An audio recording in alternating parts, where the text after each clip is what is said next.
Hello दोस्तों, यह magazine new India समाचार है जिसे मैंने पीआईबी की वेबसाइट से डाउनलोड किया है। आपको अगर डाउनलोड करना हो तो मैं इस वीडियो के डिस्क्रिप्शन बॉक्स में लिंक में शेयर कर दूंगा, वहां से डाउनलोड कर लीजिएगा। यह जो मैगजीन है यह आगामी परीक्षाओं की दृष्टि से बहुत महत्वपूर्ण है। लगभग सभी आर्टिकल इसके मेंस और प्रीलिम्स की दृष्टि से प्रॉफिटेबल सिद्ध हो सकते हैं। आज हम इसी का एक आर्टिकल भारत की जनगणना को देखेंगे, लेकिन लेकिन केवल प्रीलिम्स की दृष्टि से। ओके, तो शुरू करते हैं। आर्टिकल का नेम है भारत की जनगणना 2027, प्रगति और विकास का सशक्त आधार। और विकास, यह 2027 के शुभांकर हैं। 2027 जनगणना के शुभांकर हैं प्रगति और विकास। प्रगति महिला प्रगणक और विकास पुरुष प्रगणक को इंडिकेट करते हैं। ओके, आगे चलते हैं। इसमें विकसित भारत का विराट लक्ष्य सामने है, तब जनगणना 2027 का महत्व और भी बढ़ जाता है। विकसित भारत का लक्ष्य कब रखा गया है? 2047। अगर कम शब्दों में कहा जाए तो जनगणना राष्ट्रीय महत्व का एक ऐसा कार्य है जिसके आंकड़े कई वर्षों तक के लिए राष्ट्र की नीतियों के निर्धारण, कार्यक्रम और महत्वपूर्ण आधार बनते हैं और आने वाले दशकों की योजनाओं को नए आयाम, नए आकार मिलते हैं। ये मेंस की दृष्टि से आप पॉइंट नोट कर सकते हैं। इसमें जनगणना संबंधी प्रीलिम्स का ये फैक्ट है, ये कई बार पूछा भी गया है। भारत में अपनी पहली समन्वित जनगणना 1881, इस समय गवर्नर जनरल कौन थे? Lord Ripon. हालांकि इतिहास की बात करें तो प्राचीन ग्रंथों कौटिल्य के अर्थशास्त्र और अबुल फजल की आईने अकबरी आदि में भारत की जनगणना का उल्लेख मिलता है।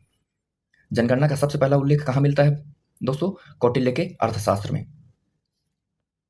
और सबसे पहले जनगणना किसके समय हुई है? 1872 में लॉर्ड मेयो।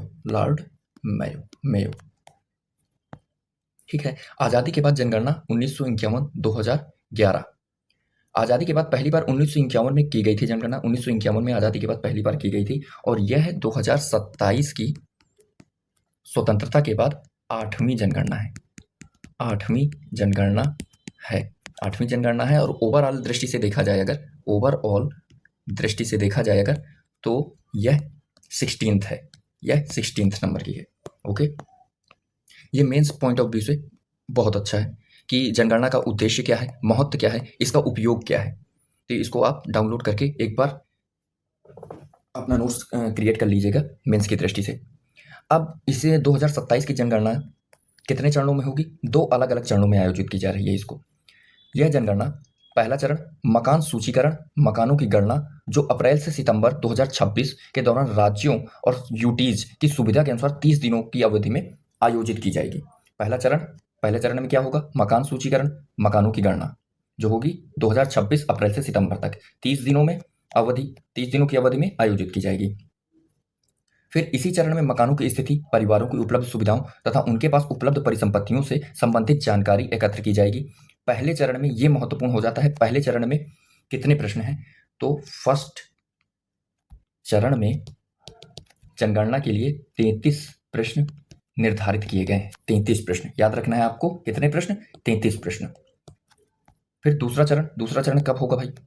कि जनसंख्या गणना फरवरी 2027 में होगी। लद्दाख यूटी, ठीक है, जम्मू कश्मीर यूटी, उत्तराखंड और हिमाचल प्रदेश।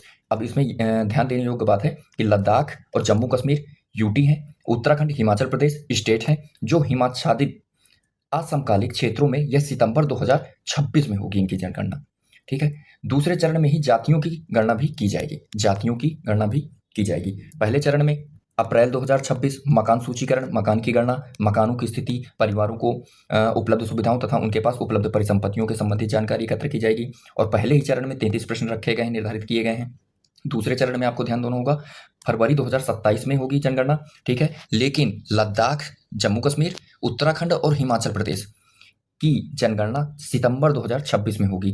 ध्यान देने योग्य बात यह भी है कि दूसरे चरण में जातियों की गणना भी की जाएगी। अब यहाँ पे देखिए, यही लिखा हुआ है कि वर्तमान जनगणना देश की 16वीं 16th और आज़ादी के बाद यह 8वीं 16/2 इक्वल टू 8th।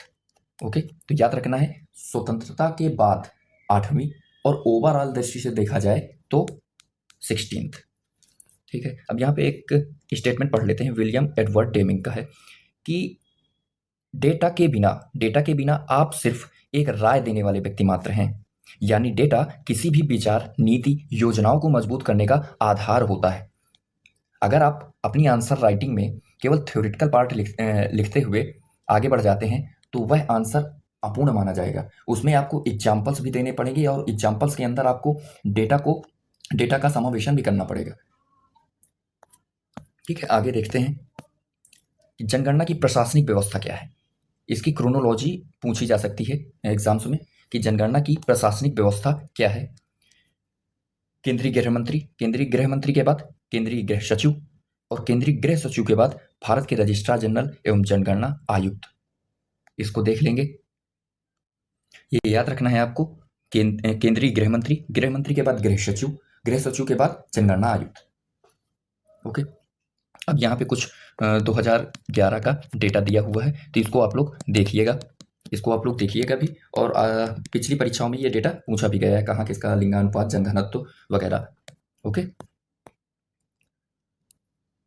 अब कागज कलम नहीं, डिजिटल जनगणना 2027। आपको ये भी पता होगा 2027 की जनगणना इसलिए महत्वपूर्ण है क्योंकि यह कागज रहित जनगणना होने वाली है दोस्तों। और यह केवल पारंपरिक कागज आधारित तरीकों से आगे बढ़ते हुए गणना कर्मी ब्रिंग योर ओन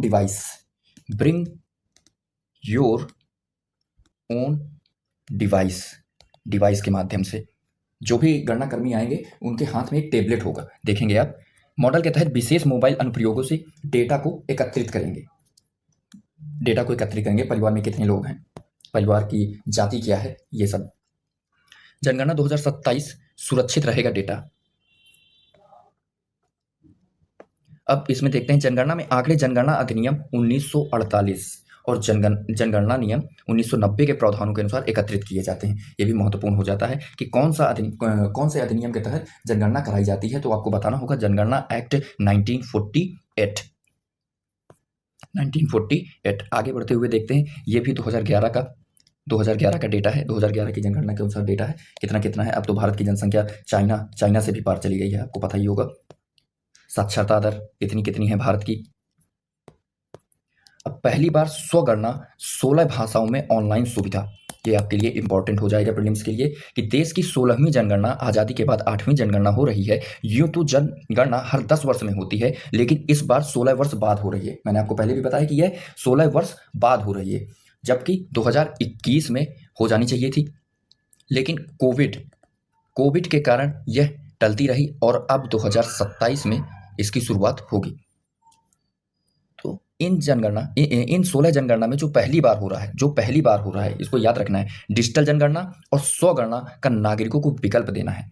जनगणना संशोधन नियम 2022 की धारा 6D के तहत स्वगणना एक सुरक्षित वेब आधारित सुविधा है जो 16 क्षेत्रीय भाषाओं में उपलब्ध होगी। और आगे देखते हैं क्या है। स्वगणना की पहचान संख्या SEID का सृजन सफलतापूर्वक फॉर्म सबमिट करने के बाद 11 अंकों की, ये इंपॉर्टेंट हो जाता है। कितने अंकों की? 11 अंकों की SOID नंबर आपके मोबाइल पे आएगा, SMS के थ्रू या ईमेल के थ्रू। ठीक है, जो H अक्षर से प्रारंभ होती है। इसको याद रखना है आपको। फिर आगे बढ़ते हैं, देखते हैं कि जनगणना की गतिविधि संघ सूची का विषय है, ये आपको पता ही होगा। जनगणना और कौन से आर्टिकल में है? आर्टिकल 246, ये आपको याद रखना है। 246 किससे संबंधित है? आर्टिकल 246 किससे संबंधित है? जनगणना से, जिसमें प्रकरणों